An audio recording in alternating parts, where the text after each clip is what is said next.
Well, here I am with another video. I hope everything is well in your house with your family.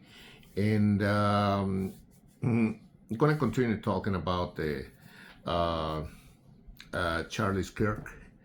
And so, rest in peace. Huh? Um, for me, Charlie Kirk was a, a free thinker and independent mind, as I am. And in my debates, I am not compromised. Uh, he didn't either. And so, especially when it come to philosophical debates with the atheists uh, or political debates, when you had to talk about religion and especially Jesus, then I am not partial or compromised in any way. Jesus said himself, He's the only way, the truth, and the life, and nobody come to the Father but by Him. So that's what I say. That's the only way. Jesus is the only way. Especially with the uh, atheists, they attack me so much. You're gonna see in my videos, the debates that I did with some of them. Uh, and so Charlie was a very smart young guy.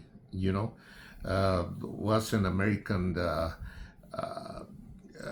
right wing uh, polit- uh, political activist and icon of contemporary conservatism. Um, I don't going to talk too much in this video. I will let Charlie Kirk talk. Uh, you can have a clear idea who he was, why some people love him and some people hate him. Some people say he was racist, uh, divisive, and xenophobic. Uh, they say he was an advocate of the MAGA movement, but at one time he said that the Republican Party is not the party of Reagan, which I also love President Reagan. Mainly his rhetorical was about Christian nationalism, that I don't believe in that either. His meeting with young students was because he knew that the young people, uh, uh, the students, uh, is going to be the future of this nation. That the young people will be determined and shape the political Western civilization. And so, by the way, I I don't believe that Tyler Robinson is the killer of Charlie Kirk, but this will be for a future video. You know, so I want you to be the judge in this series of videos that I'm gonna do. Okay, and just have a clear mind about him. What rights am I taking away exactly? You're trying to take away gender-affirming care for individuals. You are affecting abortion rights. You are hurting people. So what is a woman? What is a woman? It's what people identify as. Is a gender. Sex is different. Sex is different from gender. So, can anyone be a woman? Yes. At what point do you know you're looking at a woman? Doesn't matter. Well, there you have it. I hope that you have a more clear image. So yes, of course, you mentioned the things he did wrong, but in history, you must understand people, the context of the times in which they lived. And the context of the time in which he lived was widespread. He actually released the slaves at the end of his life, and that's one example of many, by the way. But the point is this, is that the emphasis on trying to get a generation to leave the country, what Thomas Jefferson did is he gave you a free society that your parents liked so much that they left the Soviet Union and came to. Thank you, Thomas Jefferson. That's probably worthy of hero status. I'm not saying that he's entirely a villain either. I'm saying that there's a gray area, and you say, oh, well, do they teach him as a hero or a villain? It doesn't matter. But everyone, no, hold on. First of all, they don't. Just so we're clear, they are removing any reference to Thomas Jefferson in curriculum as if he's anything good at all. They say that he shouldn't even be considered as someone worthy. Monticello is now littered with slave references, saying that Thomas Jefferson was an awful person. Well, of course it's littered with slave references. Of course Monticello, you can't just erase the part of history that we don't like. Erase or emphasize. You see, when we emphasize... Even so, I would argue that brainwashing is a little bit of a harsh term. My parents lived in the Soviet Union, my grandparents lived in the Soviet Union, my great-grandparents narrowly avoided... Campuses are very similar to what's happening in the Soviet Union. They are not. Well, so let me ask you a question. On most campuses, is this kind of discourse invited and allowed? In most of your campuses, would you say that if you are a conservative, do you get graded fairly? Do you guys get graded fairly? Raise your... That's Soviet-style intimidation, right? Disagree, punishment. That's not Soviet-style intimidation. Do you know what Soviet-style intimidation is? Well, the next step would be like, I don't know, calling the whole country garbage. Half the country garbage. That's not what the Soviets did. Are conservatives getting sent to gulags? Well, actually, Steve Bannon went to federal prison. Peter Navarro went to federal prison. Donald Trump faced 700 years in federal prison. There are 280 January 6th pretrial prisoners right now for non-violent offenses right now. And by the way, those are like similar to gulags. Awful conditions. So it's actually, this country is much more like the Soviet Union than you might actually lead to believe. Right? No, I mean, okay, sure, you have a couple examples of some people who, high-profile conservatives who were sent to federal prison. I can keep on going, by the way. Douglas Mackey went to jail for making a meme. Do you know who Douglas Mackey is? You might not. No, I don't. Douglas Mackey went to federal prison, for making a meme in the 2016 election.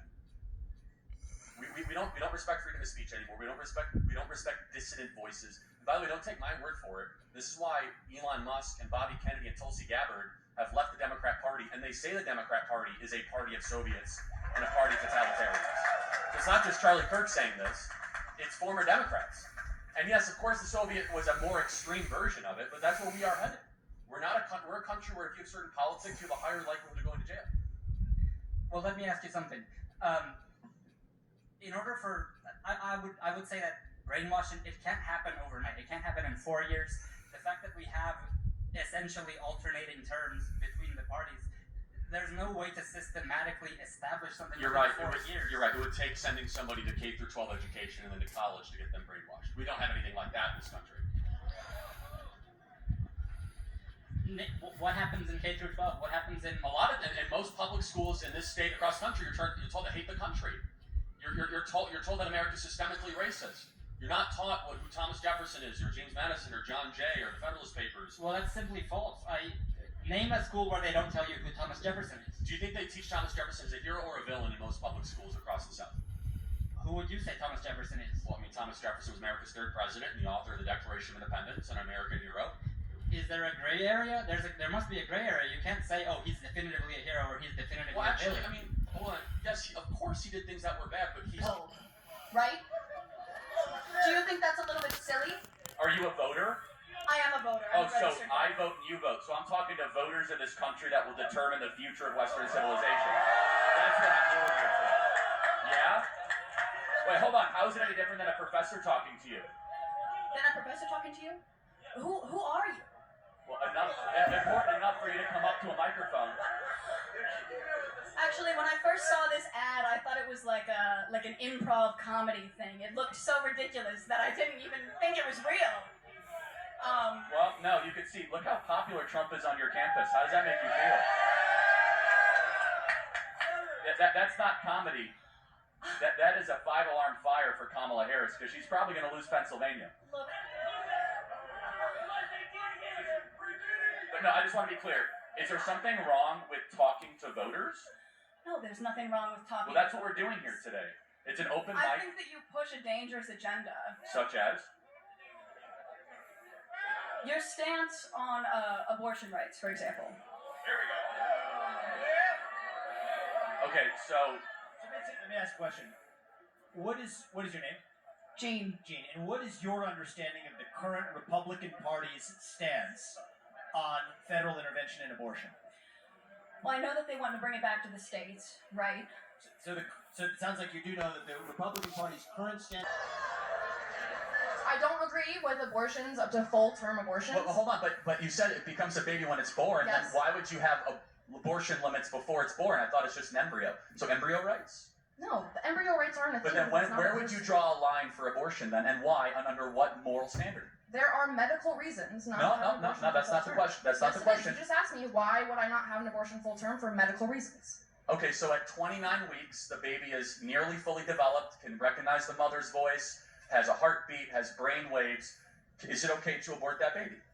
I don't like. It's not okay, but you're gonna say it's okay to have an abortion then. Like, I don't understand what you're trying to say. It's I'm- not okay to have an abortion ever? How Correct. about like 3 Yes. weeks in? Correct. No Right. abortion. Correct. Why?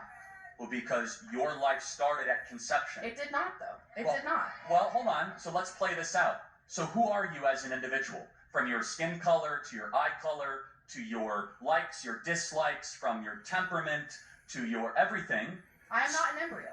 I'm a person. Hold on a second. But it started with something called As someone who does not want armed conflicts with the greatest powers of our time, I will defend that endlessly. You are living What are you in a defending? fantasy world of your own creation. So it's quite hard to You engage say with that, and then disprove But it. let's check on how Trump is doing in terms of diplomacy.